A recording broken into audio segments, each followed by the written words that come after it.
Boa noite a todos os nossos amigos do Reflexões. Aqui estamos mais uma vez juntos para bater esse papo da noite, conversando aqui sobre os acontecimentos do dia, sobre as conversas do dia, enfim, sobre tudo aquilo que nos encaminha para frente nesta nossa jornada gostosa que o Mestre nos proporciona. Chegando, grande abraço. Para que está aí as freitas também chegando. Ronaldo, grande abraço, seja bem-vindo. Muita paz, saúde a todos. Mais uma vez, gratidão pelo carinho e atenção.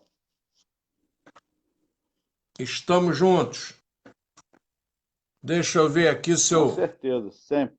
Se eu ligo aqui o nosso fone para a gente bater esse papo e vamos em frente.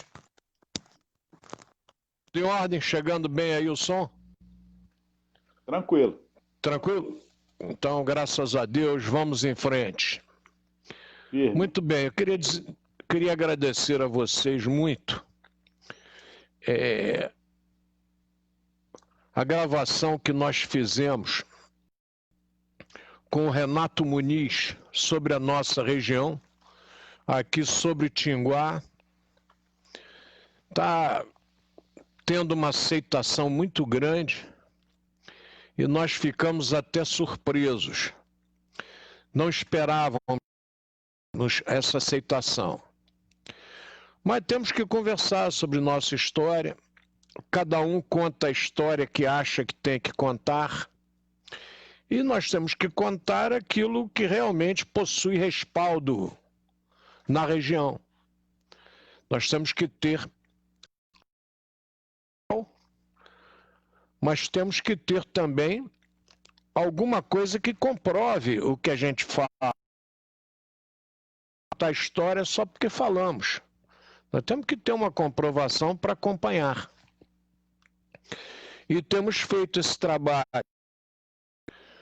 Na última gravação que fizemos, nós falávamos da importância dos mais humildes, porque eles herdarão a terra, não é? Os mais humildes têm que ser valorizados. A gente fica aí numa eterna discussão sobre a autoridade e tal, sobre o indivíduo que é do STF, que é do Tribunal de Justiça, sobre o presidente, sobre o senador, sobre o deputado, o governador. Mas nós precisamos entender que, independente de todos esses, a vida caminha, a vida passa, a vida vai em frente. Muito importante que a gente entenda isso. Talvez seja difícil para alguns terem essa noção da importância do mais humilde, mas nós não temos jeito, gente. Nós temos que caminhar dentro da tranquilidade de entender o trabalho daqueles que a cada dia tocam a jornada junto conosco. Muito bem, eu queria agradecer aí a turma que já chegou aí junto, a Rosane Ribeiro, dando seu boa noite a todos, a Deise Almeida dos Santos, dando boa noite a todos, a Sueli da Silva Machado, que gosta muito dessa hora de reflexão, muito obrigado. E a gente está aqui para ir em frente, conversando sobre todos esses assuntos que são altamente importantes para nós. Muito bem. Eu tenho uma frase. Sim. Agora. Eu selecionei e vou falar agora, que tem tudo a ver. E deixo a outra para o final. É do Mário Sérgio Cortella. O conhecimento serve para encantar as pessoas, não para humilhá-las. tudo a ver com o que você está falando. O conhecimento serve para encantar as pessoas, não para humilhá-las. Mário Sérgio Cortella. É só essa deixa. O Cortella é inegavelmente uma figura, né, Ronaldo? O Cortella é sensacional. E a gente está sempre vendo os ensinamentos do Cortella, vendo sempre o que ele deixa para nós. É inegavelmente alguém que não se deixa levar pela vaidade e nos dá um conhecimento assustador. Muito bem, Ana Seixas está aí dando seu boa noite também. Ontem foi o dia da árvore. E aqui a gente pegou na internet algumas máximas sobre o dia da árvore. E nós temos aqui, por exemplo, segue o jovem caminhante em destino itinerante, triste com tamanha desolação da natureza em extinção, sem perceber a companheira com sua sombra alvissareira, protegendo-lhe do sol escaldante. E aqui a gente colocando no Dia da Árvore na internet, são várias frases maravilhosas. Calor não, que tal descansar à sombra daquela árvore que você plantou? Olhem essa reflexão. Calor não, que tal descansar à sombra daquela árvore que você plantou? Olhem só, Zé Ambientalista. Obrigado, Zé Ambientalista, por essa reflexão. Que tal descansar sobre a árvore que você plantou? Então, nós temos N expressões nesse sentido.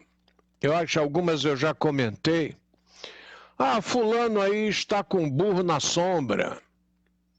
Ele está com burro na sombra porque ele já trabalhou tanto que ele já tem a condição de descansar um pouco e de deixar o burro à sombra. Ora, a sombra significa o quê? Uma certa proteção contra o clima, contra o sol escaldante. É uma proteção que é preciso que a gente fique vigilante para concebê-la. Eu entrei aqui na internet e eu estou impressionado porque a internet, ultimamente, a gente quer só o texto bíblico para a gente conversar. A gente não quer que ninguém analise para nós. Nesse ponto, eu estou com o nosso Martinho Lutero. Martinho Lutero brigou pela livre interpretação dos textos bíblicos. E eu estou com Martinho Lutero e não abro. Eu acho que todos nós temos direito à livre interpretação, né, Ronaldo? Eu vou interpretar do jeito que eu acho, você vai interpretar do seu jeito. Aqueles que estão nos ouvindo, cada um interpretará do seu modo.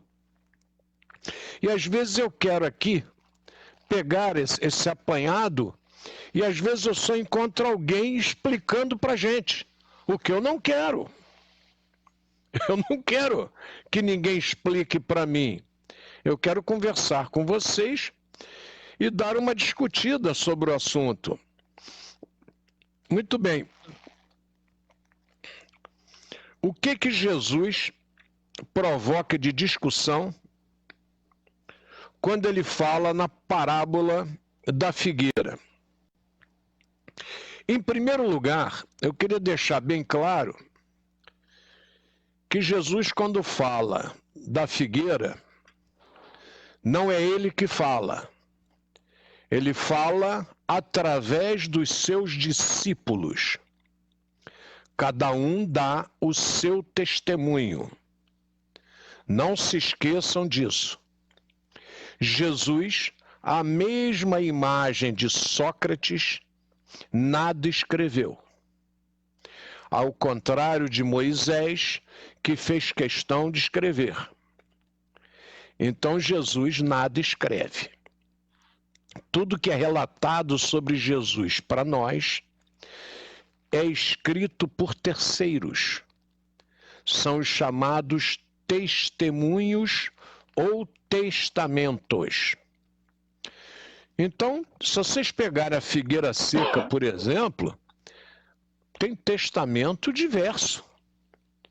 Um conta a questão da figueira seca como de uma forma, outro conta de outro, não é?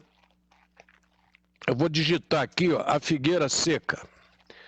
A figueira seca. Bíblia. E a gente vai ver que cada um tem uma narrativa diferente, porque cada um enxerga diferente. Eu não posso enxergar exatamente igual ao Ronaldo. É por isso que o professor pega a cola. Não, Ronaldo. É por isso que na prova o professor pega quem está colando. Porque é impossível que duas pessoas tenham o mesmo raciocínio com as mesmas palavras. Fica um negócio difícil. Então, olhem só aqui a narrativa de Mateus, capítulo 21. Olhem só. De manhã cedo, quando voltava para a cidade, Jesus teve fome. Vendo uma figueira à beira do caminho, aproximou-se dela. Mas nada encontrou, a não ser folhas. Então lhe disse: nunca mais dê frutos. E a árvore secou imediatamente.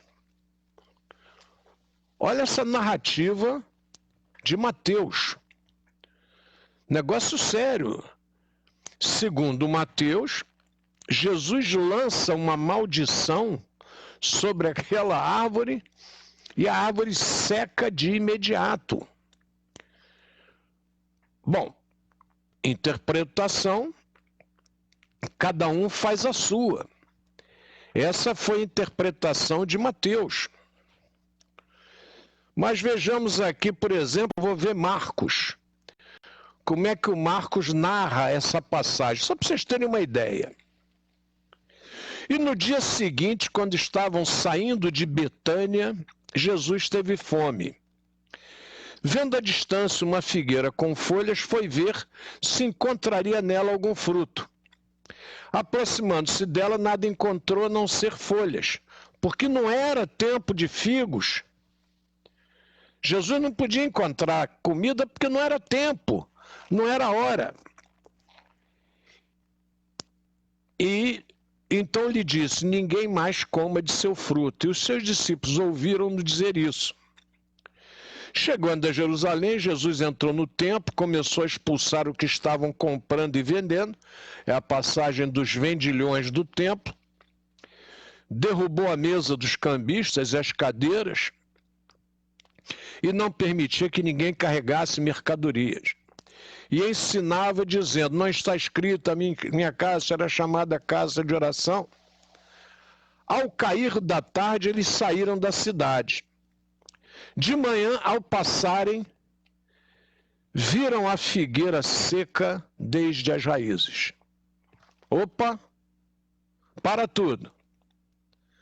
Relato de Marcos, relato de Mateus. Em um ela secou na hora. No outro, viu-se que ela secou quando retornaram. Mas a gente pode ir mais à frente. A gente pode tentar aqui, figueira seca, Bíblia, a gente pode tentar aqui, será que teríamos mais alguém narrando essa mesma passagem? Só para a gente comparar, né, Ronaldo? Só para a gente discutir um pouquinho a questão da narrativa.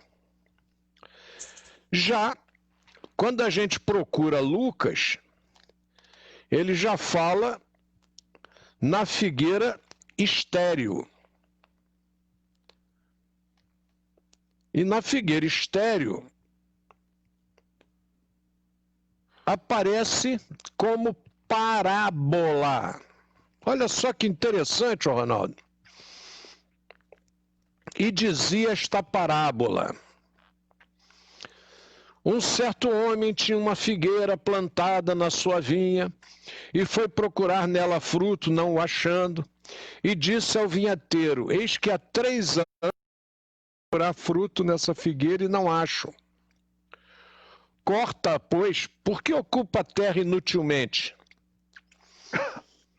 E respondendo, ele disse-lhe: Senhor, deixa este ano até que eu a escarve e esterque.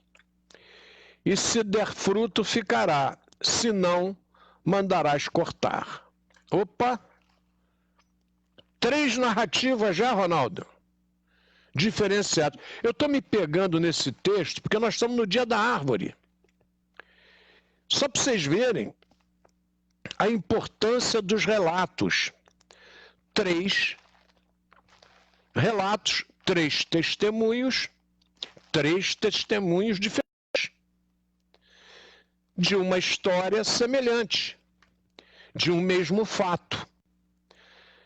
Aí a gente fica meio preocupado porque as pessoas colocam como verdades absolutas. E nós sabemos que as verdades absolutas não existem.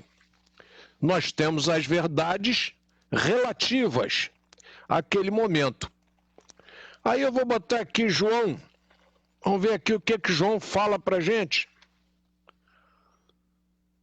De repente eu deveria ter feito isso antes, perdoem. Mas estou fazendo na hora para que vocês vejam que não tem nada prévio, né?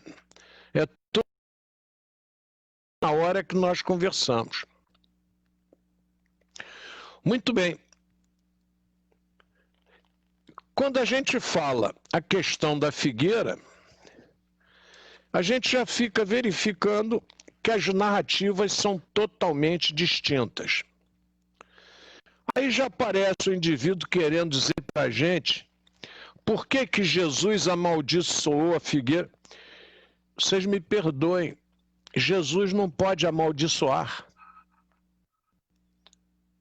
Jesus não tem condição de amaldiçoar. Tá?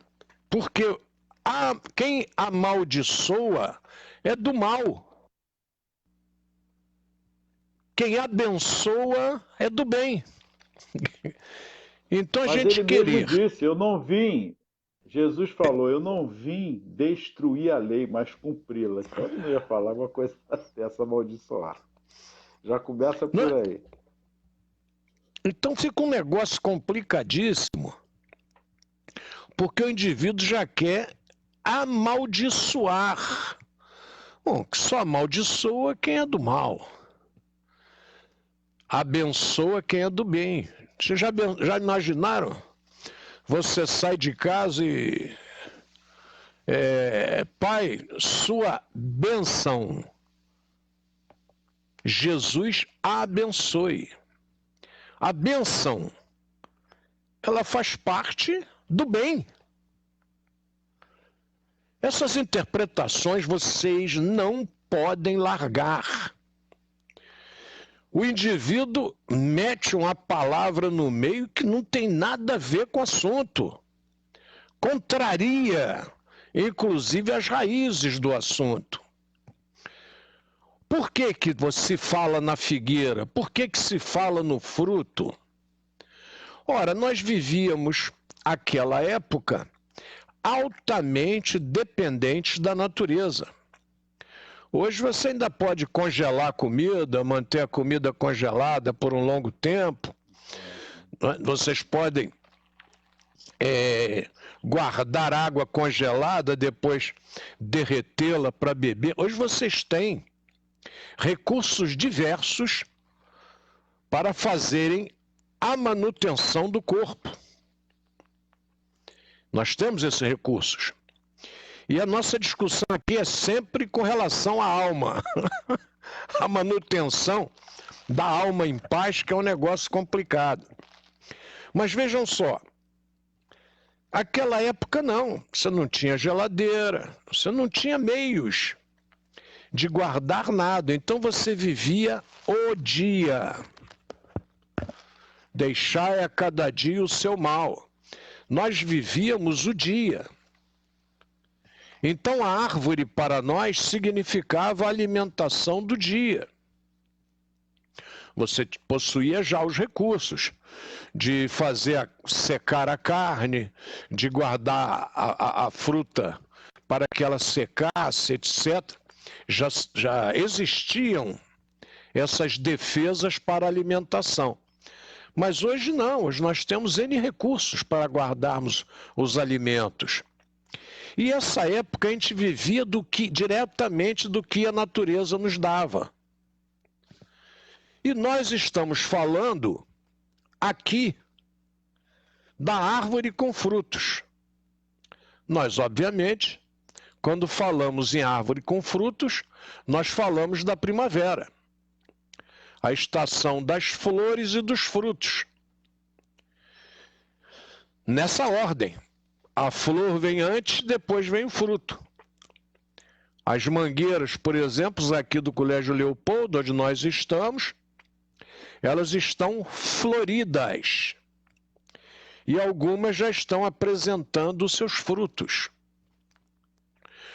Quando a gente fala, olhem só a importância da gente observar a natureza.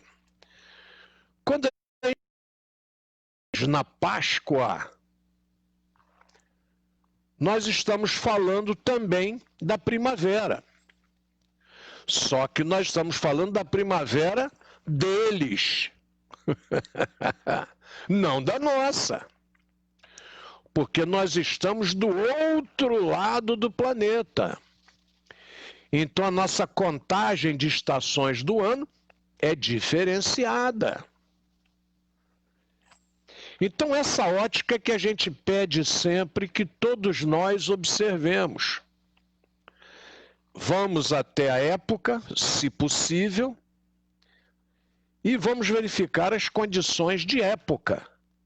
Nós não podemos verificar, discutir a questão em outra época. Aí, não é, Ronaldo? Você tem que ver que lá nós estávamos em outra época. Lá era primavera, mas nós aqui estamos no outono. Então, quando nós conversamos sobre a Páscoa fala em fertilidade. Mas nós aqui estamos no outono. Então, para tudo. Espera aí, vamos arrumar a cabeça. Eu estou falando de uma festa hebraica.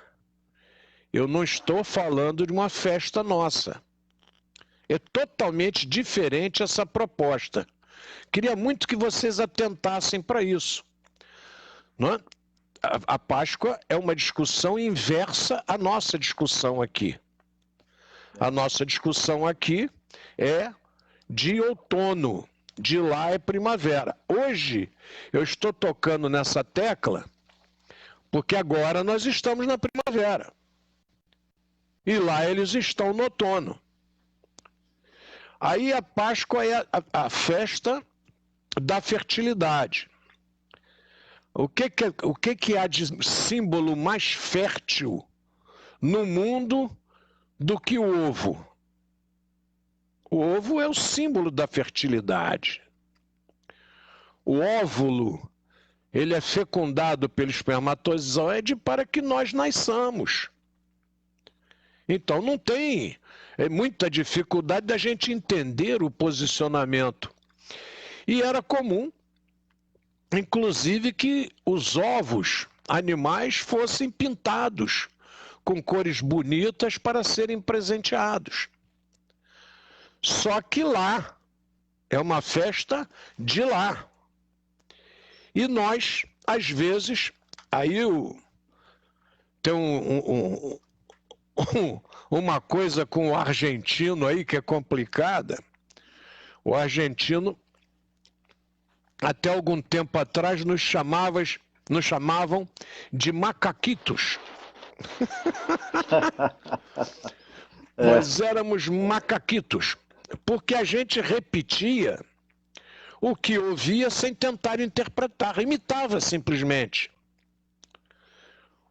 Aí você pegava uma ceia de Natal de um tempo atrás, tudo que estava à mesa do Natal eram coisas que nós não comemos, não faz parte da nossa alimentação. Olha que situação complicada, meu Deus. Aí você faz uma festa de Natal, do nascimento de Jesus, e o que se coloca na ceia, nada pertence ao nosso clima, ao nosso hábito. Nós vamos nos alimentar de comidas que não nos pertencem. E aí os atravessadores batem palma, né? Oh, que bom, vou vender produto importado, vou faturar mais caro. Aí hoje, quando você vê a ceia de Natal dos brasileiros, você vai observando que as árvores já não têm mais tanto algodão quanto tinham, até porque 24 para 25 de dezembro nevar no Brasil, só se for catástrofe, só se for uma hecatombe, um calor muito grande, é outra condição. Né? A gente pega o Papai Noel, se não for no shopping que tem ar-condicionado, tadinho do Papai Noel, vai morrer de calor. Então é importante que a gente interprete tudo. Interpretação, estão aí os professores de português, um grande abraço. Leitura e interpretação são fundamentais na nossa vida. Temos que praticar constantemente leitura e interpretação. Muito. Lê e interpreta. Porque se isso não acontecer, a gente se perde. Então vejam só, peguei aqui o Dia da Árvore para estabelecer com vocês essa ótica. Hoje é o Dia da Árvore para nós, ótimo.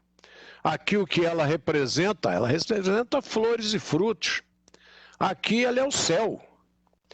E agradecemos muito aos portugueses que eram verdadeiros empreendedores da natureza.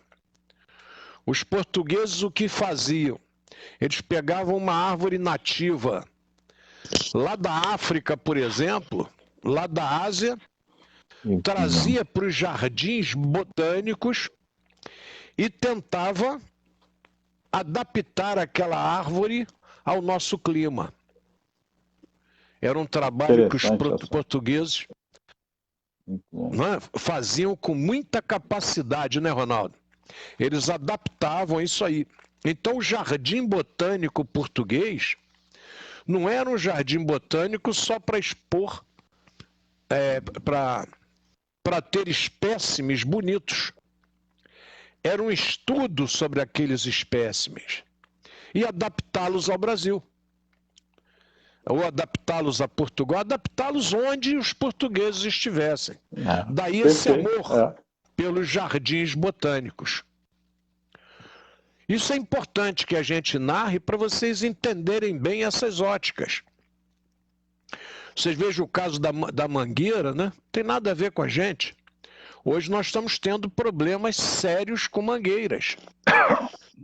Elas estão recebendo aí alguns problemas e algumas estão morrendo rapidamente, secando, por não conseguirem suplantar algumas ameaças que estão sofrendo. Verdade. Sim, Ronaldo. Não, mas Oi, Ronaldo, é estava isso escutando mesmo. você falar. Tá ouvindo? Estou. Tá me ouvindo?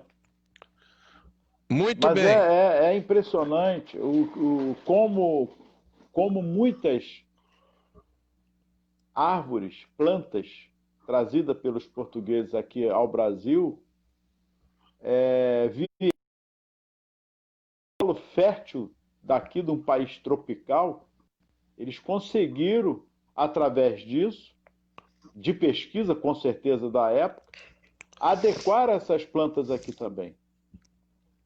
Até porque da África para cá, não sei se teria tantas diferenças. Se teria tantas diferenças.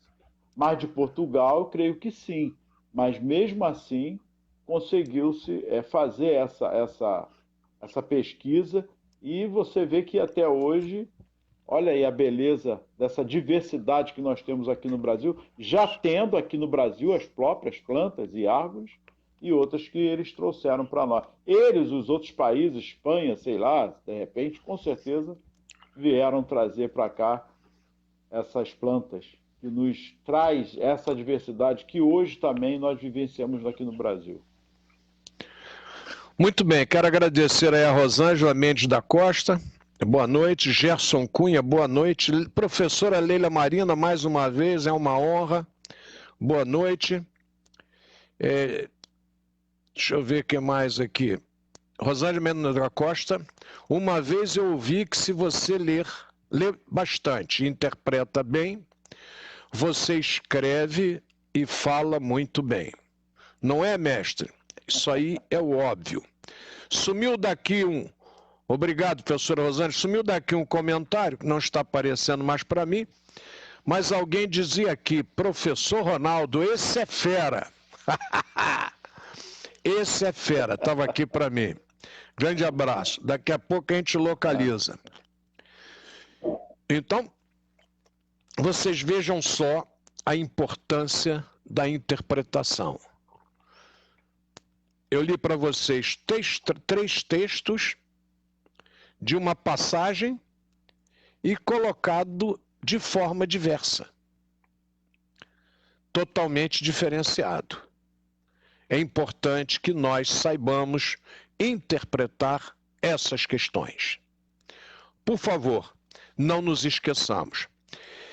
E o Brasil vive um período difícil. E Paulinho, um adentro aí, porque fazendo umas comparações também com as edições de hoje, com algumas edições que vieram ao longo do tempo também, já trazendo a linguagem de épocas. Isso deve ser registrado.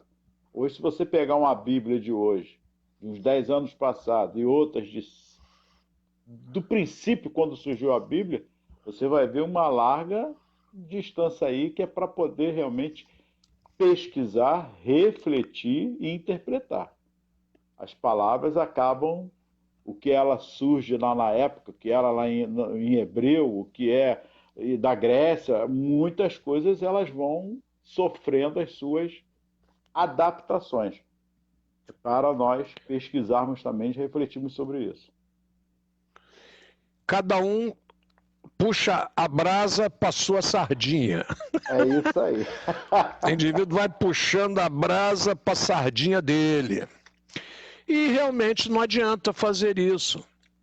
Porque quando você tentar induzir alguém a pensar igual a você, a pessoa vai até o momento que ela nota que você está, como se diz na gíria, você está forçando a barra.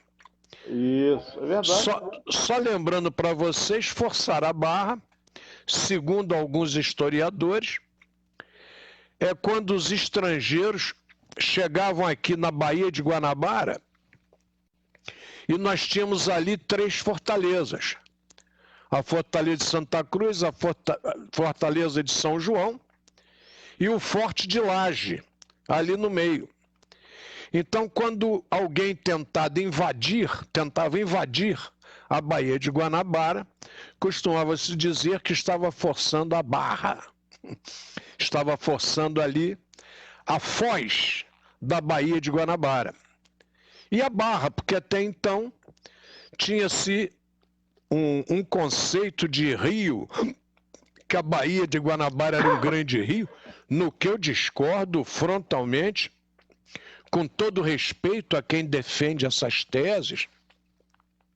Os portugueses eram muito conhecedores de geografia, estudavam muito as superfícies. Então, às vezes, você querer que o português confundisse uma baía com um rio eu acho que a gente até está falando mal dos portugueses. A gente, quando pega mapas da França, a gente já tem essa região nossa como América, como continente das águas. Então, e mapas bem semelhantes à atualidade. Quando vocês olham os mapas feitos pelos portugueses, sem auxílio de satélites, vocês vão verificar que são muito próximos da realidade. Não subestimem os navegadores portugueses. Nós não estamos falando de amadores. Nós estamos falando de profissionais da navegação e do reconhecimento geográfico. Ah, não, é que os portugueses acharam que era um rio. Quer dizer, você joga o negócio muito na malandragem, na brincadeira. Não é bem assim, não, por favor. Respeitem mais os lusitanos. Não esqueçam que as navegações que eles fizeram com parcos instrumentos de navegação, porque eram instrumentos rudimentares de navegação, e navegando à vela, esses portugueses não eram brincadeira. Por favor, time. Eu nunca aceitei essa história de que pensaram que estava num rio e deram o nome de um rio, mas pode ter o nome de rio também pela semelhança da Foz. Sabiam que era uma baía e acharam que era a Foz da Bahia. E denominaram porque assim desejaram. Não porque tivessem se enganado. Vocês vejam o Nordeste brasileiro lá, para você atracar, é um sufoco. Outro dia eu vi um documentário na América Central em que você só entrava naquela ilha por uma determinada posição. E foi erigida uma construção pelos índios para saber exatamente onde você deveria entrar. Porque senão você caía nos recifes de coral. Quer dizer, não estou falando de amador, não, gente. Aqui no Nordeste brasileiro, né? Ilhéu da Coroa Vermelha. Quer dizer, e já pegam o ilhéu da Coroa Vermelha. O que é a Coroa Vermelha? É um recife de coral que defende o ilhéu. Poxa, vai achar que o navegador que está ali é uma criança, é um aprendiz? Não é, não. Quem está ali é um mestre de navegação. Até para atravessar esse Oceano Atlântico todo, vindo da Europa para cá, não é coisa para iniciantes, é coisa para profissional. Então, toda vez que vocês observarem essas discussões, nunca aceitem a opinião que estão induzindo vocês, de quem está induzindo vocês. Não permitam que alguém os induza. Quando vocês interpretarem, interpretaram porque leram e concordaram. Por favor. E se tiverem que discordar, discordem. Mas não aceite nada... Lembra da frase? O conhecimento serve para encantar, não para enganar. Não vamos confundir encantar com enganar. E também não é para humilhar. Muito ao contrário. É para levar ao pensar, o refletir. E aí a sua dedução em relação àquilo que você vai ver da veracidade ou não para aquele momento. Essa é a função do professor, o verdadeiro educador. É o pedagogo, né? Aquele que conduz ao conhecimento. Ele não dá o conhecimento, ele conduz e você interpreta. Nós estamos aí com a professora Leila, que sempre trabalhou história dessa forma. Sempre fazendo com que os alunos interpretassem o texto. Não é? Nós estamos aí com a professora Rosângela também, mesmo dando aula de ciências, ela faz questão que as crianças sempre interpretem. É isso aí, qualquer área. Você veja o caso da matemática, né? Se você não tiver noção de interpretação, você não resolve os problemas. É isso mesmo. É preciso lê-los e interpretá-los. Bom, meus Fala-se amigos, tanto em criticidade e autonomia dos alunos, e muitas vezes você vê uma escravização, levando o pensamento que o professor dá, mas não dá liberdade do aluno interpretar e dialogar com o professor, com os demais da sala, sobre aquele assunto que está sendo abordado no momento. é isso aí. Bom, meus amigos, 23 e 25, nós estamos aqui encerrando o nosso horário. Eu queria pedir ao nosso professor Ronaldo Gomes que desse aí as suas conclusões finais sobre o nosso bate-papo de hoje. Agradeço. Nesse momento somos eternos alunos. Mais uma vez é de Mário Sérgio Cortella. E tudo a ver com a árvore. Olha que beleza, hein? Não foi combinado. Acredite se vocês quiserem. Nunca é combinado. Olha só. Raízes não são âncoras. Raízes não são âncoras. Na vida nós devemos ter raízes e não âncoras. Raízes alimenta, âncora imobiliza. Quem tem âncoras vive apenas a nostalgia e não a saudade. É uma lembrança que dói. Saudade é uma lembrança que alegra. Muita paz, que Jesus os abençoe, muita saúde e empatia é a nossa palavra de ordem. Muito obrigado ao nosso querido Ronaldo por estar conosco aí mais uma vez. Gostaríamos de agradecer muito a vocês que aqui permaneceram conosco nessa gostosa homenagem ao Dia da Árvore, que atravessa um momento dificílimo nesse nosso Brasil, no momento, e que nós possamos estar em breve vivendo momentos melhores do que estes que nós estamos vivendo agora. Nós temos fé que isso há de acontecer. Vamos orar muito. Nós no estado do Rio de Janeiro não estamos bem, né? O Covid aí está presente, a vigilância deve ser muito forte. A professora Leila nos mandava um comunicado de parentes seus que retornaram à pátria espiritual. Vigilância total. Eu faço parte do grupo que não tem a menor vontade de retornar às aulas presenciais. Só retornarei se for obrigado por lei. O retorno não se justifica nesse momento. O momento é de prudência. Como nos dissera, nas palavras dos apóstolos, Jesus, sede prudente como a serpente. E o momento é de muita prudência. Oi?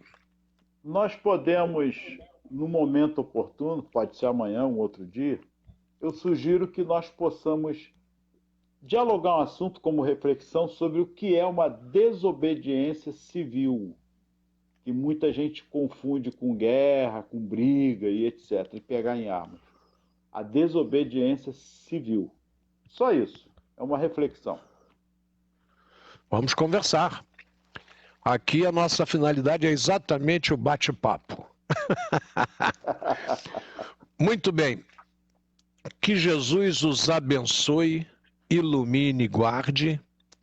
E até amanhã, com mais um Reflexões, se Papai do Céu assim o permitir.